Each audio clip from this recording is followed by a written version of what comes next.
చరిత్రలో కొన్ని కథలు భలే ఉంటాయండి. ఒకవైపు అపారమైన శక్తితో ఉన్న ఒక పెద్ద సామ్రాజ్యం, మరోవైపు అదే సామ్రాజ్యాన్నే గడగడలాడించిన ఒక సామాన్యుడు. ఈరోజు మనం సరిగ్గా అలాంటి ఒక కథనే విశ్లేషించబోతున్నాం.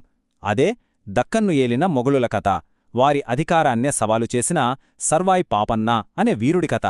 ఇది కేవలం అధికారం గురించిన కథ కాదు, ఒక తిరుగుబాటు వెనుకున్న అసలు కారణాల గురించిన కథ. సంవత్సరం 1687. దక్కన్ చరిత్రలో అదొక కీలకమైన రోజు. చక్రవర్తి ఔరంగజేబ్ సైన్యాలు గోల్కొండ కోటను స్వాధీనం చేసుకున్నాయి. కుతుబ్షాహీల పాలన అంతమై తెలంగాణ నేలపై మొఘల్ శకం మొదలైంది. అంతా అయిపోయింది, ఇక అంతా మొఘలుల కంట్రోల్లోకొచ్చేసిందని అందరూ అనుకున్నారు. కాని అదే మట్టిలోంచి ఆ కొత్త పాలనపై అసంతృప్తి రూపంలో ఒక తిరుగుబాటు జ్వాల పుట్టింది. సరే, గోల్కొండను గెల్చారు. మరి ఆ తర్వాత మొగుళ్ళు ఏం చేశారు? వాళ్ల కొత్త పరిపాలనా వ్యవస్థ ఎలా ఉండేదో ఇప్పుడు చూద్దాం. 1687 నుంచి 1724 వరకు, అంటే సుమారు 37 సంవత్సరాల పాటు మన తెలంగాణ ప్రాంతం డైరెక్ట్గా మొఘలుల పాలనలో ఉంది. ఇది చిన్న సమయమేమీ కాదు. ఈ కాలంలోనే అసలు కథంతా నడిచింది. ఔరంగజేబ్ దక్కన్ను గెలిచిన తర్వాత అడ్మినిస్ట్రేషన్ కోసం మొత్తం ప్రాంతాన్ని 6 సుబాలుగా, అంటే రాష్ట్రాలుగా విడగొట్టాడు. అవే హైదరాబాద్, ఔరంగాబాద్, బేరార్, ఖాందేశ్, బీదర్, ఇంకా బీజాపూర్. అయితే ఇక్కడొక ఇంట్రెస్టింగ్ ట్విస్ట్ ఏంటంటే, రాజగానిగా ఔరంగాబాద్ను ఎంచుకున్నారు. దీంతో ఒకప్పుడు దక్కన్కే తలమానికంగా వెలిగిన మన గోల్కొండ తన ప్రాభావాన్ని కోల్పోయి కేవలం ఒక సైనిక స్థావరంగా మిగిలిపోయింది. ఇక కొత్త అధికార వ్యవస్థను చూస్తే ప్రతి సుబాకు ఒక సుబేదార్, అంటే గవర్నర్ అన్నమాట. సైనిక వ్యవహారాలు చూడ్డానికి ఫౌజ్దార్, ఇక పన్నుల వసూలు, డబ్బుల వ్యవహారాల కోసం దివాన్ ఉండేవారు.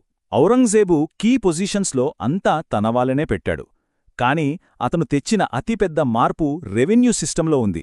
అప్పటిదాకా ఉన్న ఇజారా సిస్టంను రద్దు చేశాడు. ఈ ఇజారా అంటే సింపుల్గా పన్నులు వసూలు చేసే కాంట్రాక్ట్ను వేలం వేయడం. దీనివల్ల రైతులపై భారం చాలా ఎక్కువగా ఉండేది. ఈ సిస్టంను తీసేసి మొహమ్మద్ షా అనే దివాన్ను పెట్టి డైరెక్ట్గా ప్రభుత్వమే పన్నులు వసూలు చేసే విధానాన్ని తీసుకొచ్చాడు. అయితే ఈ కొత్త మొఘల్ పాలన, ఈ కొత్త అధికార వ్యవస్థ అందరికీ నచ్చలేదు. దీనికి వ్యతిరేకంగా ఒక గొంతు వినిపించింది. ఒక తిరుగుబాటు మొదలయింది. దానికి నాయకత్వం వహించింది సర్వాయి పాపన్న, గౌడకులానికి చెందిన ఒక సాధారణ యువకుడు. మన జానపద సాహిత్యం ప్రకారం పాపన్న తన తల్లితో ఈ మాటన్నాడట: అమ్మా, ఈ తాటిచెట్లకు కల్లుకొండలు కట్టడం నాకిష్టం లేదు. నా చెయ్యి గోల్కొండకోట గోడమీద పడాలి. ఆలోచించండి, ఇది కేవలం తన కులవృద్ధిని తిరస్కరించడం కాదు, అతనిలో ఉన్న అపారమైన రాజ్యాధికార కాంక్షకు, అతని ఆశయానికి ఇది ఒక నిదర్శనం. మరి చరిత్రకారులు పాపన్నను ఎలా చూశారు? అతని కేవలం ఒక బందిపోటు దొంగేనా? కాదు. ఆధునిక చరిత్రకారులు అతన్ని చాలా భిన్నంగా చూస్తారు. రిచర్డ్ ఈటన్ లాంటి వాళ్లు పాపన్నను సోషల్ బాండిట్ అన్నారు. అంటే సమాజంలో ఉన్న అన్యాయాలపై తిరగబడే వ్యక్తి అని అర్థం. బార్బరా, థామస్ మెట్కాఫ్ లాంటి వాళ్లైతే అతన్ని రాబిన్ హుడ్ లాంటి వ్యక్తిగా చెప్పారు. ఎందుకంటే అతను ముఘల్ పాలనకు సపోర్ట్ చేసే స్థానిక జమీందార్లను, వ్యాపారులని టార్గెట్ చేసేవాడు. వాళ్ల కోటలపై దాడి చేసి దోచుకున్న సంపదను పేదలకు పంచేవాడు. అతని సైన్యం కూడా అతని ఆశయాలకు అద్దం పట్టింది. అదేదో రాజుల సైన్యం కాదు, అది ప్రజల సైన్యం, ఒక సామాజిక కూటమిలాంటిది. అతని ముఖ్యానుచరుల్లో మీరాసాహెబ్, చాకలి సర్వన్న, హసన్, దూదేకుల పీరులాంటి వాళ్లున్నారు. హిందూ, ముస్లిం, అగ్రనిమ్న కులాల తేడాలేదు. రైతులు, కూలీలు, ఇలా అప్పటి సమాజంలో అణచవేతకు గురైన ప్రతి ఒక్కరూ అతని సైన్యంలో చేరారు. వీళ్లందర్నీ కలిపింది ఒక్కటే: మొఘల్ పాలనపై, దాన్ని బలపరిచే స్థానిక అధికార వర్గాలపై ఉన్న తీవ్రమైన వ్యతిరేకత. సరే, ఇలా ఒక చిన్న తిరుగుబాటు బృందంగా మొదలైన వాళ్లు ఎలా పెరిగారు? ఏకంగా శక్తివంతమైన మొఘల్ సామ్రాజ్యానికే ఒక పెద్ద సవాల్గా ఎలా మారారో ఇప్పుడు చూద్దాం. 1700 మొదలైనప్పట్నుంచి పాపన్న స్పీడ్ మామూలుగా లేదు. 1701లో కొలనుపాక ఫౌజ్దార్ ఖాసీం ఖాన్ను ఓడించి చంపేశాడు. ఇది మొఘలులకు ఫస్ట్ షాక్. 1702లో హైదరాబాద్ డిప్యూటీ గవర్నర్ రుస్తుందీల్ ఖాన్ భారీ సైన్యంతో దాడి చేస్తే పాపన్న చాలా చాకచక్యంగా తప్పించుకున్నాడు. కాని అసలు టర్నింగ్ పాయింట్ 1707లో వచ్చింది. మొఘల్ చక్రవర్తి ఔరంగజేబ్ చనిపోయాడు.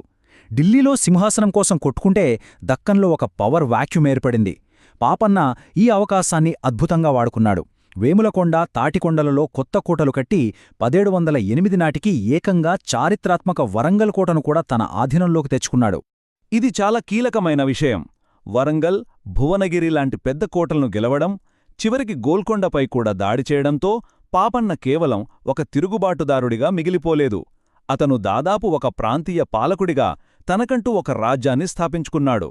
మొగలుల సార్వభౌమాధికారాన్ని డైరెక్టుగా సవాలు చేశాడు. కానీ చరిత్రలో ఎన్నో కథల్లాగే అద్భుతమైన విజయాలు అపారమైన శత్రువులను కూడా తయారుచేస్తాయి.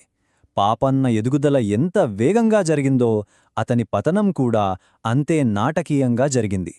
ఇక్కడే కథ ఒక విషాదకరమైన మలుపు తీసుకుంటుంది.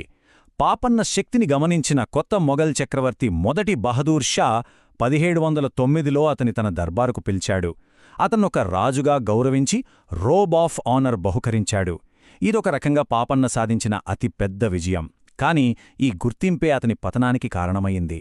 ఇతర మొఘల్ అధికారులు, జమీందార్లలో ఇది అసూయను రగిల్చింది. వాళ్లు పాపన్నపై చక్రవర్తికి ఫిర్యాదులు చేసి అతని మనస్సు మార్చారు. చివరికి చక్రవర్తి పాపన్నను శిక్షించమని హైదరాబాదు కొత్త గవర్నర్ యూసఫ్ ఖాన్ను ఆదేశించాడు. చూడండి, ఏ వ్యవస్థ అయితే అతన్ని గుర్తించి గౌరవించిందో అదే వ్యవస్థ ఇప్పుడు అతన్ని నాశనం చేయాలను చూసింది. ఆ శిక్షించే బాధ్యతను దిలావర్ ఖాన్ అనే సేనాధిపతికి అప్పగించాడు.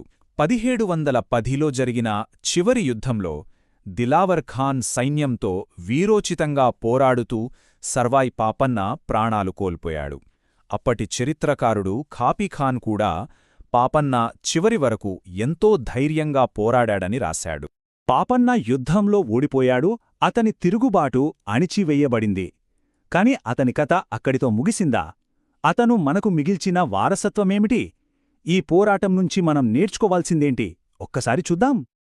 పాపన్న వారసత్వం ఏమిటంటే, అతని పోరాటం కేవలం అధికారం కోసం కాదు, అది సామాజిక న్యాయం కోసం జరిగిన పోరాటం.